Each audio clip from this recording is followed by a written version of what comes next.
কিছু না হলেও এটা 60s-এর গল্প হবে।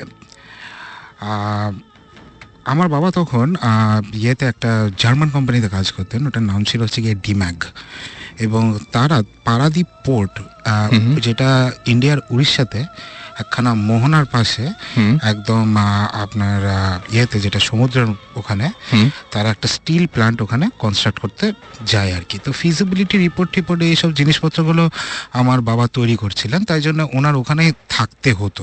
উনি ওখানে একটা সার্কিট হাউসে থাকতেন আর একাই থাকতেন। ওকে। তো এরকম একদিন হঠাৎ উনি ওনার যে খাস বেয়ারা থাকে তার থেকে শুনলেন যে মোহনার পাশে একটা গ্রামে নাকি খুব সুন্দর ইলিশ মাছ উঠেছে। তো ইলিশ মাছের লোভ সামলাতে পারলো না আমার বাবা, আমিও লোভী, উনিও লোভী ছিলেন, হ্যাঁ আমরা খেতে খুব ভালোবাসি আর কি সবাই। তো লোভ না সামলাতে পেরে এবং উড়িষ্যায় অনেকদিন ইলিশ মাছ পায় না বলে উনি চলে গেলেন গ্রামের দিকে। সাথে সবসময় উনি ওনার একখানা .32 একটা রিভলভার রাখতেন। ইট ওয়াজ আপনার একটা কনস্টেবলের edition of Smith and Wesson I think.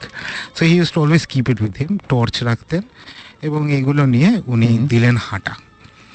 তো হাঁটতে হাঁটতে সবাই খালি, গ্রামে যদি আপনি কাউকে জিজ্ঞেস করেন যে ভাই এটা কত দূর, এই তো নাক বরাবর চলে যান, সামনে একটু সামনে, হ্যাঁ। এবং অনেক ডিস্টেন্স উনি কভার করে ফেলেন, এবং অনেক ডিস্টেন্স কভার করার পরে ওই যে নুলিয়াদের যে গ্রামটা ছিল সেই গ্রামটাতে উনি চলেও যান, এবং ওইখান থেকে দুটা বিশাল বিশাল সাইজের ফ্রেশ ইলিশ মাছ একদম মোহনাতে ধরা, হ্যাঁ, নিয়ে খুব খুশি মনে উনি চলে আসছেন আর কি।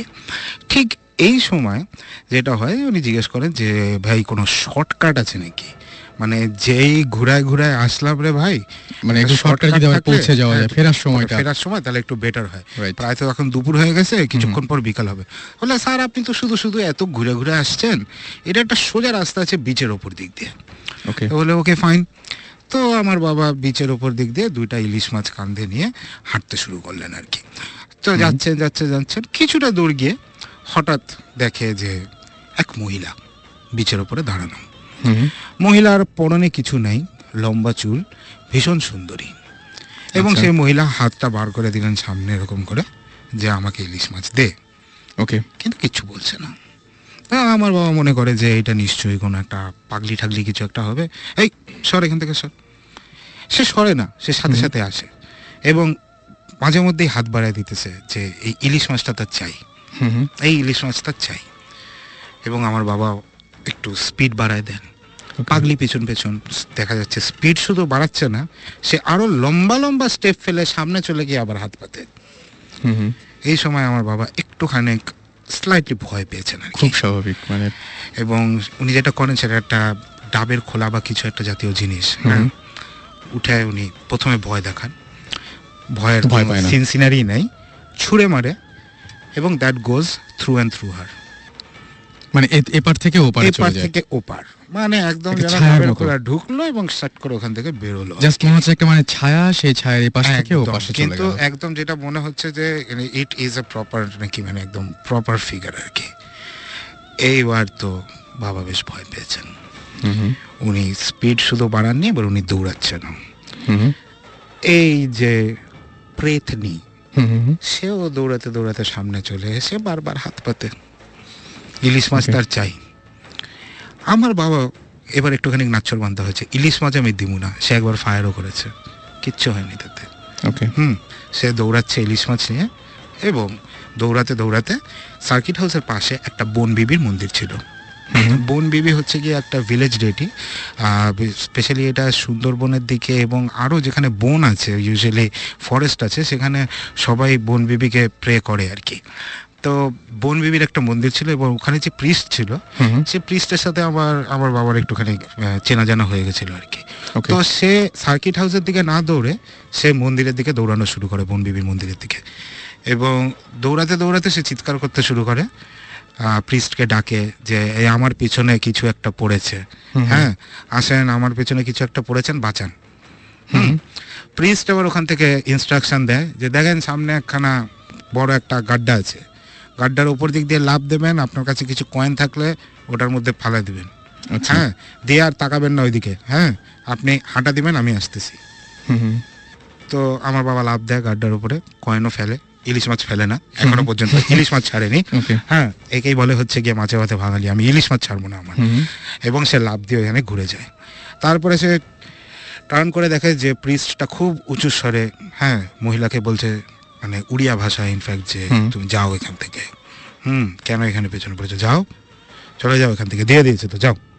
তারপরে দেখা যায় যে মহিলা চলে যায়। আচ্ছা। তারপরে প্রিস্ট বলে যে দেখুন এটা খুব একটা প্যাথেটিক স্টোরি, 100 বছর আগেকার ঘটনা, যখন নীল চাষ হতো এই এলাকাতে, এক নীল সাহেব বেসিক্যালি এই জমিদারের মেয়ে তাকে উঠিয়ে নিয়ে গেছিল। অবভিয়াসলি সব জিনিসের পরে তাকে ফেলেও দেওয়া হয় আর কি, অ্যান্ড মার্ডার্ড। তারপরের থেকে এই মেয়েটির স্পিরিটটা এখানে ঘুরে বেড়ায়, এবং সে আগেও যেটা করেছে is she preys on people, men, এবং তাদের সাথে নাকি সবসময় থাকে, ইনভিজিবল টু এভরিওয়ান, সবার কাছে একদম ইনভিজিবল, খালি যাকে হন্ট করছে তার কাছে ভিজিবল, এবং আস্তে আস্তে করে নাকি তার সব এনার্জিগুলোকে সব সাক আউট করে নেয়। আচ্ছা, আস্তে আস্তে করে করে, এবং মানুষ মনে করে যে লোকটার মাথা খারাপ হয়ে গেছে, পাগল, সবাই তাকে পাগল খানার মধ্যে ফেলে দেয়। আলটিমেটলি একদিন এই মানুষটা মারা যায়, and she moves on to another host, একটু প্যারাসাইটিক টাইপ অফ, বুঝতে পারছি, গোস্ট আর কি।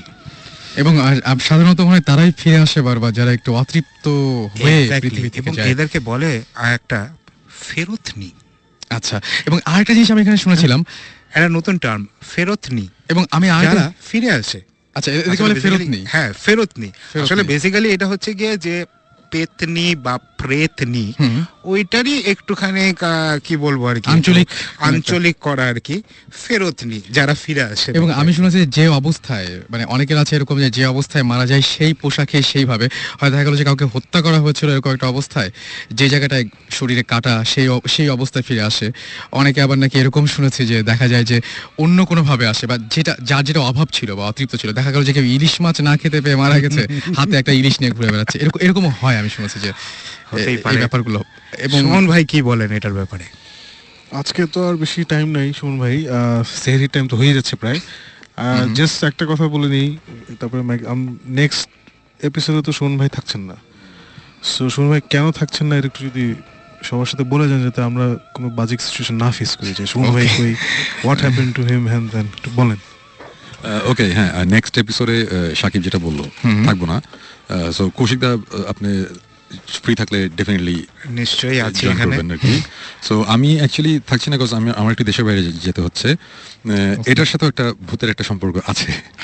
ওয়েল, দ্য থিং ইজ, আমাদের গত এপিসোডে বলেছিলাম যে আমাদের ভৌতিস্ট টিমের সাথে একটা কানেকশন হয়ে গেছে, আমাদের বাইরের যে ঘোস্ট হান্টার্স যে টিমটা টিভিতে এক্সএনে দেখায়, ইনফ্যাক্ট ঘোস্ট হান্টার্স, তো ওদের সাথে আমাদের বেশ কয়েকদিন ধরেই যোগাযোগ চলছে অনেক ব্যাপারে। সো ওদের আমরা কিছু কেস ফাইল ওদের সাথে আমরা শেয়ার করেছি। সো ওরা বেশ ইন্টারেস্টেড এগুলো শুনে, যে বাংলাদেশ থেকে এরকম আমরা একটা জিনিস করছি। সো যেটা হয়েছে, তারা ওয়েস্ট ভার্জিনিয়াতে একটা এই মাসের 28 তারিখ তারা একটা ইনভেস্টিগেশনে যাচ্ছে। ওখানে একটা প্রায় 150 বছরের পুরনো একটা পাগলা গারদ, একটা মেন্টাল ইনস্টিটিউশন, সাম লুনেটিক অ্যাসাইলাম। সো ওখানে ইন্টারেস্টিং হবে। হ্যাঁ, এবং ওখানে নাকি মানে শয়ে মানুষ মারা গেছে, মানে যারা পেশেন্ট ছিল 100-র উপরে মানুষ মারা গেছে, এবং তারপরে এত বেশি ডেথ রেট এত হাই হয়ে গেছিল যে ওটা বন্ধ করে দেওয়া হয়। এখন ওখানে অনেকেই যায়, সবাই বলে যে এটা জায়গাটা খুব হন্টেড, অনেকেই এটা দেখতে যায়। সো এইটা ইনভেস্টিগেট করতে ঘোস্ট হান্টার্স নেক্সট 28-তে, এই মাসের 28-তে তারা যাচ্ছে ওটা ইনভেস্টিগেট করতে। এবং আমরা ভৌতিস টিম বেশ লাকি যে আমরা একটা ইনভিটেশন পেয়েছি। সো অন বিহাফ অফ ভৌতিস টিম আমি যাচ্ছি এবং ওদের সাথে ওই ইনভেস্টিগেশনে যাব। সো আই হোপ একটা মজার কোন একটা এক্সপিরিয়েন্স হবে। হ্যাঁ, যে এক্সপিরিয়েন্সই হোক, ডেফিনেটলি আমি যখন ওখান থেকে ব্যাক করবো, আমরা সেটা তারপরে ডেফিনেটলি আমরা ওটা শেয়ার করবো, এবং কি হলো না হলো ওটা নিয়ে আমরা আলাপ করবো। সো এই কারণে আমরা নেক্সট 2 এপিসোডে আমি থাকছি না। সাকিব, কিছু বলো? হ্যাঁ, না, লুনেটিক অ্যাসাইলামটা খুব ইন্টারেস্টিং আরেকটা কারণে, যে এখনকার দিনে পাগলা গারদে যারা মেন্টালি আনস্টেবল যে চিকিৎসাটা করা হয়, এটা খুবই নতুন ইন দ্য সেন্স দ্যাট গত সে 40-50 বছরে এই হিউম্যান ট্রিটমেন্টটা, মানে ট্রিটিং দেম অ্যাজ পিপল, পাগলদেরকে ঠিক মতো ব্যবহার করে, ওদের সাথে সুন্দর করে ওদের দেখে, যতটুকু সম্ভব এই ইনস্টিটিউশনটা যেটা সুমন ভাই বললো 150 বছর 200 বছর পুরনো, সো আগে কিন্তু যারা পাগল হয়ে যেত তাদেরকে অমানসিক সব ট্রিটমেন্ট দেওয়া হতো, মানে কথা লিটারালি একদম ইলেকট্রিক very শক থেরাপি, ব্রেন কেটে মাথা কেটে ব্রেন খুলে খুলে দেখা হতো ওদের ফাংশনস কি হচ্ছে, বিকজ কেউ জানতো না তো Lobotomy একটা বলে লোক এটাকে। পাগল হয়ে গেছে যে, সো কি করলেও ঠিক হবে কেউ জানতো না। সো ওই জানার জন্যই হোক বা যে কারণে হোক, মানে অমানসিক সব টর্চার করা হতো এদের উপরে। সো সুমন ভাই যেটা বললেন যে ডেথ রেট বাড়ার পিছনে this was a big factor আর কি। Okay, it's not just natural death. বুঝতে পেরেছি, মানে ওইভাবে যে কষ্ট পেয়েই মারা গেছে। ইয়েস, সো এর জন্য এটাই just I just wanted to add. Okay, তো আমার মনে হয় যে আর কোনো গল্প তো আজকে আমরা শুনছি কি?